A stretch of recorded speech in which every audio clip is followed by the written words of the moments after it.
২১ মাস ধরে চলা গাজা যুদ্ধের মাঝে যুদ্ধবিরতির আলোচনায় এবার যুক্তরাষ্ট্রের ইসরায়েলের প্রধানমন্ত্রী। ওয়াশিংটনে ডোনাল্ড ট্রাম্পের সঙ্গে বৈঠকে বসেছেন নেতানিয়াহু। বিশ্লেষকরা বলছেন, এই আলোচনায় গাজায় ৬০ দিনের যুদ্ধবিরতি ও বন্দি মুক্তির চুক্তি হতে পারে। যুক্তরাষ্ট্র সফরের আগে নেতানিয়াহু বলেন, চুক্তির বাস্তবায়নে কাজ করছেন তারা, যা হবে ইসরায়েলের শর্তে। এই সফর এমন এক সময় যখন কাতারে ইসরায়েল হামাসের পক্ষে আলোচনা আবার শুরু হয়েছে। মার্কিন প্রস্তাবিত যুদ্ধবিরতিকে ঘিরেও আশাও যেমন আছে, তেমনি আছে অনিশ্চয়তাও।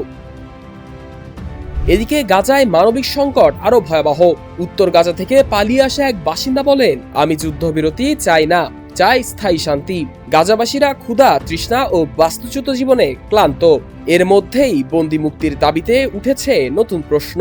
সব বন্দীকে একসঙ্গে মুক্তি দেওয়া হচ্ছে না কেন?